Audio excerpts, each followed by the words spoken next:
अपने कार्य क्षेत्र को भगवान की सेवा समझिए, गंभीर भाव से रहिए, विनम्र रहिए और खूब नाम जप कीजिएगा।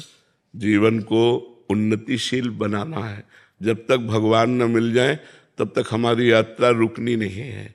लौकिक पारलौकिक सब क्षेत्रों को पार करते हुए एक बार ठाकुर जी के देखें, जिसके हम असली में हैं, एक बार भरनेत्र उसको तो भी देखें। अनंत जन्म व्यतीत हो गए इसी माया में भ्रमित होते हुए, न जाने किस किस को अपना बनाया, सब छूटते गए। एक बार जो अपना है उसको तो देखें, जो एक बार अपना असली पिता है, जिसने मुझे प्रकट किया, जिसने मुझे बनाया है, एक बार उसको देखें। एक बार लालसा होनी चाहिए। सुनते हैं बड़े सुंदर हैं यार, एक बार तो देखना चाहिए ना, बड़े सुंदर हैं, देखने योग्य हैं, अपने हैं, प्यारे हैं। तो एक बार ये लक्ष्य बना लेना चाहिए कि आप चाहे जिस जन्म में मिलो, ये आपके ऊपर छूट है, लेकिन प्यारे अब मैं आपसे मिलना चाहता हूँ। आपने सब सुख देख दिए, दिखा दिए, अब हम मुझे नहीं चाहिए, अब मुझे आप चाहिए। और अगर आप चाहिए तो सारे सुख आपके चरणों में अपने आप आ जाएंगे। और आपसे विमुख होने पर, देखो हनुमान जी महाराज रावण से बोले कि तेरे पास सब कुछ है लेकिन विवेक नहीं। जिनके द्वारा तुझे सब कुछ मिला है उन्हीं की पत्नी का अपहरण करके तू सुख चाहता है। तो शंकर सहस विष्णु आज तो ही सकहि न राख राम कर द्रोही। हजारों शंकर हजारों विष्णु मिल जाएं तो भी तुझे भगवान राम से द्रोह करने के कारण तेरी रक्षा नहीं कर पाएंगे। और अंततो गत्वा बंदर उसकी खोपड़ी पे पैर मारते हैं। ये हाल देखकर मंदोदरी कहती है कि राम विमुख अस हाल तुम्हारा, रहा न को कुल रोवन यारा। आज जिस समय तू चलता था मैंने देखा है, दिशाओं के दिग्गज कांपते थे। आज वही रावण तेरी खोपड़ियों को बंदर लात मार रहे हैं। ये हालत भगवान से विमुख होने के कारण हुई। तो हम उन भगवान के सन्मुख हो, उन भगवान को प्राप्त करें तो मनुष्य जीवन की सफलता है। को आनंद पूर्वक रहो, मस्त रहो, भगवान के आश्रित रहो।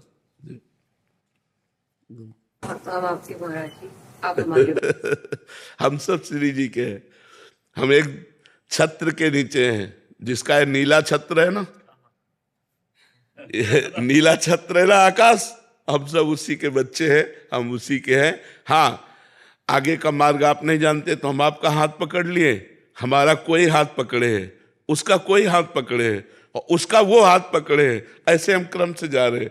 इष्ट आचार्य गुरुदेव उन्हीं के बल से हम जा रहे हैं। ये जो परंपरा बनी है वो ऐसे ही बनी है कि हम आपका हाथ पकड़े हैं लेकिन मेरे में सामर्थ्य नहीं, मेरे गुरुदेव मेरा हाथ पकड़े हैं। लेकिन मेरे गुरुदेव आचार्य का हाथ पकड़े, आचार्य इष्ट का हाथ पकड़े, तो मतलब हम लाइन में ही हैं, हम वहीं पहुंच जाएंगे। जय जय श्री हरि।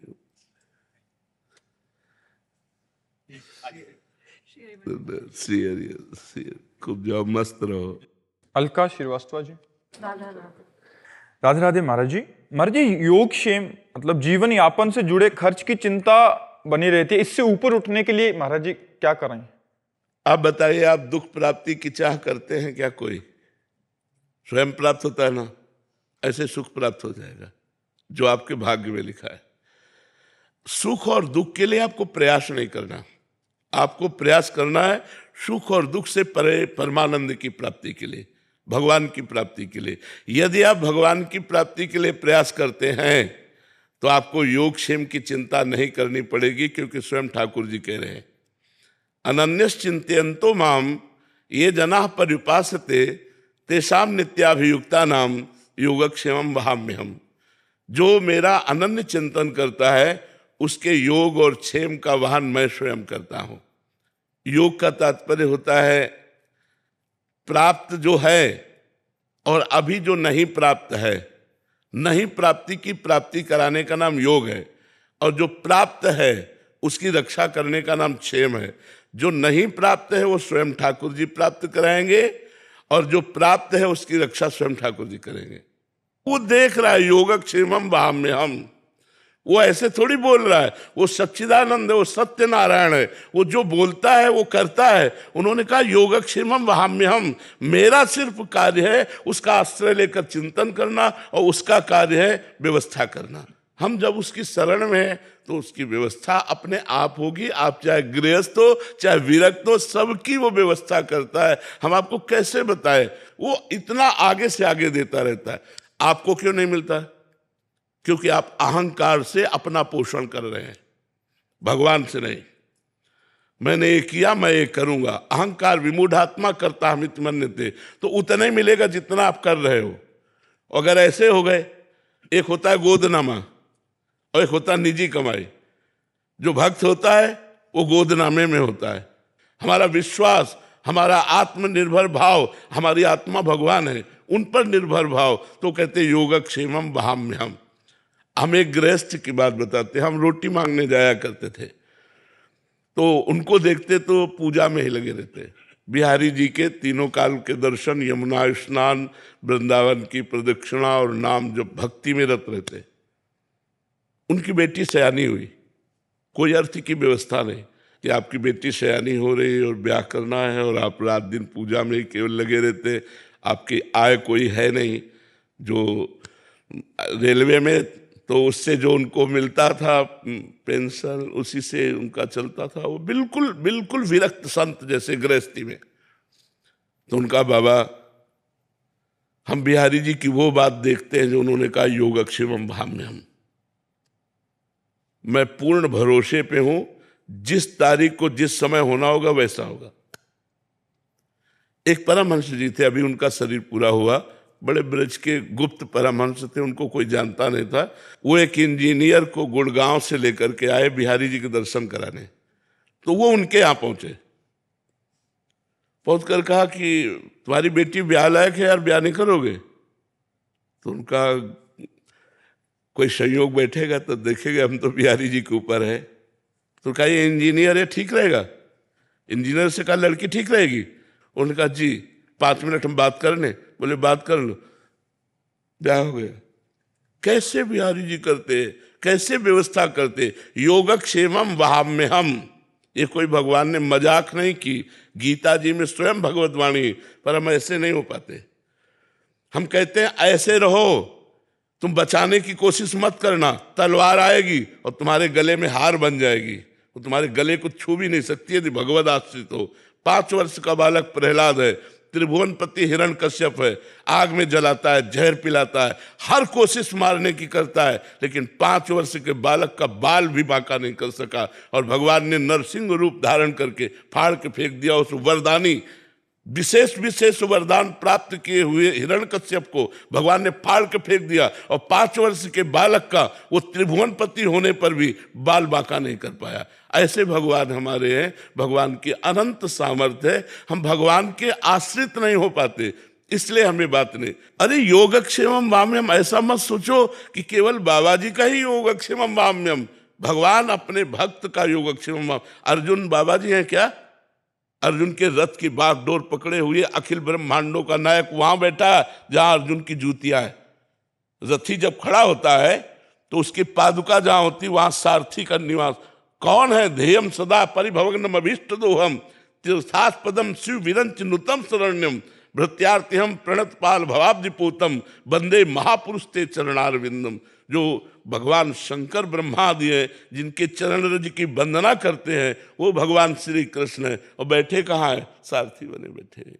तो हमें विश्वास होना चाहिए, विश्वास के बिना भक्ति नहीं और भक्ति के बिना सदगति नहीं। इसलिए चाहे गृहस्थ हो चाहे विरक्त हो, भगवान पर विश्वास करो, उसका चमत्कार देखो, उसका चमत्कार देखो, भगवान कैसे रक्षा करते हैं। महाराज जी, आपने बोला कि अप्राप्त की प्राप्ति और जो प्राप्त है उसकी रक्षा करते हैं प्रभु।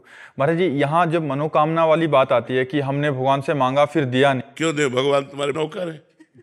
तुमने तपस्या की, तुमने साधना की, तुमने उपवास रखे, तुमने व्रत रखा, तुम तीर्थयाटन किए, तुम कितना नाम जप किए, क्यों दे दे? हमने बताया है कि 2 प्रकार से भगवान देते हैं।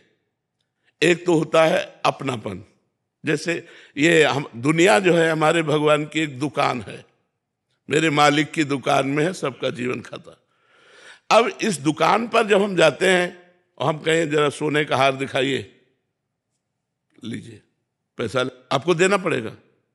अच्छा, घर का आदमी गया और उसने कहा ये हार तो हमें बहुत पसंद है, ले लीजिए, उससे पैसा मांगेगा क्या?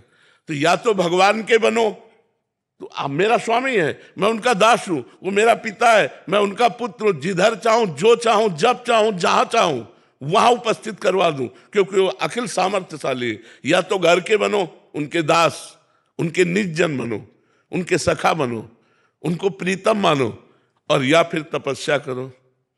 तपस्या करो और फिर भगवान से चाहो तो, जैसे श्री ब्रह्मा जी ने कर्दम जी को आदेश किया, जाओ गृहस्थ धर्म स्वीकार करके संतति उत्पन्न करो। श्री कर्दम जी ने सोचा, बहुत ज्ञानी महापुरुष थे, तो उन्होंने 10,000 वर्ष तपस्या की। दाहिने पैर के अंगूठे के बल खड़े होकर हाथ उठाकर 10,000 वर्ष तपस्या की। भगवान प्रसन्न हुए तो उनका, मुझे मेरे योग्य पत्नी चाहिए। तो आदि सम्राट महाराज मनु की पुत्री देहूति, भगवान ने कहा वो परसों आएंगे और आपका ब्याह कर देंगे। पत्नी भी चाहिए तो 10,000 वर्ष, तो कलयुग में 10,000 वर्ष तो जीना नहीं, 80 वर्ष जीना यार। 10 दिन तो भजन करो, कुछ चाहिए तो भजन करो। ऐसे थोड़ी कि बोल दिए जाके कि तुम्हें 100 किलो लड्डू खवा दे, भूखों मर रहे हैं। अरे पूरे विश्व ब्रह्मांड को भगवान पवार है। अच्छा, ये काम नौकर से कहा जाता है। मालिक को तुम नौकर समझ रहे हो कि तुम्हें 50,000 का फूल बंगला बनवा देंगे, हमारा काम कर दो, ऐसे नहीं होता। या तो इतनी तपस्या हो, आपका भजन हो, व्रत उपवास हो, तीर्थयाटन हो, तो मांगिए, अनुष्ठान कीजिए तो पूर्ति होगी। या आप भगवान के बन जाइए कि नाथ आप मेरे स्वामी हैं, मेरी आवश्यकता है, तो भगवान उस आवश्यकता की पूर्ति निश्चित करेंगे, निश्चित करेंगे। विश्वास कीजिए। अगर दो में से आपका कोई न तप है और न संबंध है तो ऐसे मांगने से नहीं मिलता। ऐसे मांगने से तो सब लोग मांगते रहते हैं भगवान से, ऐसे थोड़ी सुनते हैं भगवान। हमारी बात मान लो, भगवान को अपना मान लो। अपना मानने में क्या जाता है, वो तो अपने है ही। और फिर प्यार से उनसे बात करो, वो सुन रहे हैं, मान लो छवि के सामने ही आप ऐसा। हमने आज तक देखा है कि 1 सेकंड में हमें उत्तर मिला है, हमारे हृदय में ही 1 सेकंड में उत्तर आया। अगर हमने कोई प्रश्न किया अपने ठाकुर जी से, कोई बात की, एक तो ऐसे चांस ही नहीं आते, 1 सेकंड में निदान मिला है, 1 सेकंड में निदान मिला है। वो सुन रहे हैं, आप जहां से बोल रहे हो वहीं बैठे सुन रहे हैं। लेकिन आपका परिचय तो होना चाहिए। आपने परिचय तो संसार में किया, भगवान से परिचय किया नहीं। भगवान को केवल एक माना अपनी वासनाओं की पूर्ति का क्षेत्र, सो ऐसा नहीं है। वो भगवान है, बहुत चतुर है, बहुत खिलाड़ी है, ऐसे हाथ में आने वाले नहीं हैं।